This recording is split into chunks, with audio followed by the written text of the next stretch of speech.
ధనుర్మాసం హిందూ ధర్మంలో అత్యంత పవిత్రమైన మాసం. ఈ మాసంలో భూమిపై చేసే ప్రతి భక్తి కార్యం 1000 రెట్లు ఫలితం ఇస్తుందని శాస్త్రాలు చెబుతున్నాయి. ఈ మాసంలో దేవతలు నిద్రిస్తారు కాదు, మనుషులే మేలుకొని భగవంతుణ్ణి ఆరాధించాలి. అసలు ధనుర్మాసం అంటే ఏమిటి? ఎందుకు పెళ్ళిళ్ళు చెయ్యరు? ఆండాలమ్మ ఎందుకు ఈ మాసానికి ప్రతీక? ఈ వీడియోలో తెలుసుకుందాం. సూర్యుడు ధనస్సు రాశిలో ప్రవేశించినప్పటి నుంచి మకర సంక్రాంతి వరకు ఉన్న కాలాన్ని ధనుర్మాసం అంటారు. పురాణాల ప్రకారం దేవతలకు ఇది బ్రహ్మ ముహూర్త సమయం, మనుషులకు ఇది ఒక పూర్తి మాసం. మనకు ఒక్క నెల అంటే దేవతలకు ఒక్క ఉదయం. అందుకే ఈ మాసంలో సూర్యోదయానికి ముందే లేచి పూజలు చేయడం అత్యంత శ్రేష్టం. భగవద్గీతలో శ్రీకృష్ణుడు చెబుతాడు ఏమిటంటే, మాసాలలో నేను మార్గశీరుణ్ణి అని. అందుకే ఈ మాసం సాక్షాత్తు శ్రీమన్నారాయణుకే అత్యంత ప్రీతికరం. ధనుర్మాసం పూర్తిగా శ్రీమన్నారాయణుడికి అంకితమైన మాసం. విష్ణు పురాణం, పద్మపురాణం ప్రకారం ఈ మాసంలో లక్ష్మీదేవి కూడా విష్ణువుతో కలిసి భక్తులను ప్రార్థనలను స్వీకరిస్తుంది. అందుకే లక్ష్మీనారాయణ పూజ, విష్ణు సహస్రనామ పారాయణ, ఏకాదశి వ్రతం అత్యంత ఫలప్రదం. ఈ మాసంలో భౌతిక కోరికలు తగ్గించి ఆధ్యాత్మిక శుద్ధి పెంచాలి. భారతదేశ భక్తి చరిత్రలో స్త్రీగా జన్మించి దైవాన్ని వరుడుగా కోరుకున్న ఏకైక మహానుభావురాలు ఆండాలమ్మ. ఆమె కేవలం భక్తురాలు కాదు, ఆమె ఒక దేవతా స్వరూపం. ధనుర్మాసానికి ప్రాణం, తిరుప్పవైకి ఆత్మ. ఈరోజు మనం తెలుసుకుందాం ఆండాలమ్మ సంపూర్ణ చరిత్ర.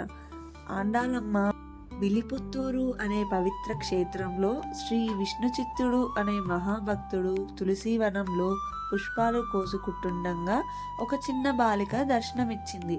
ఆ బాలికే గోదాదేవి. పురాణాలు ఏమని చెబుతున్నాయంటే, ఆమె భూదేవి అంశ, విష్ణువిని వరించేందుకు భూమిపై అవతరించింది అని.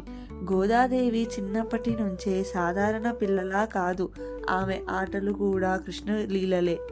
తండ్రి విష్ణుచిత్తుడు రోజు శ్రీరంగనాథునికి పూలమాల తయారు చేసేవాడు.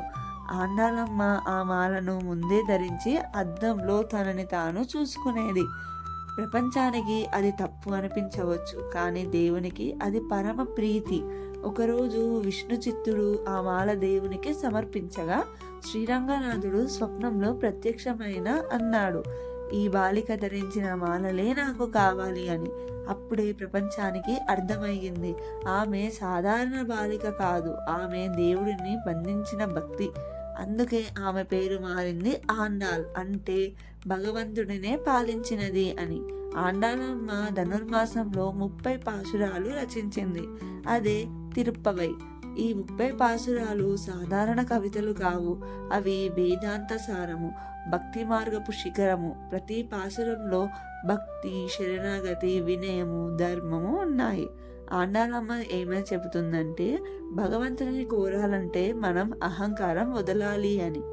ఆండాలమ్మ మానవ వరుడిని ఎప్పుడూ అంగీకరించలేదు. ఆమె మనసులో ఒక్కరే, శ్రీరంగనాథుడు. చివరకు శ్రీరంగ వెళ్ళిన ఆండాల్ ఆలయంలోని రంగనాథుని దర్శించి ఆయనలో లీనమైంది. అది వివాహం కాదు, అది సాయుధ్యం, భక్తి పరాకాష్ఠ.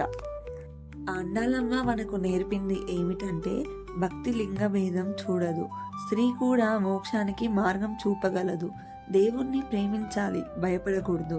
అందుకే ఈరోజు ధనుర్మాసం అంటే ఆండాలమ్మే. ఆండాలమ్మ కథ కేవలం పురాణం కాదు, అది జీవన మార్గం. భక్తితో దేవుణ్ణి కోరితే ఆయనే మనవాడవుతాడు. శుభం భవతు.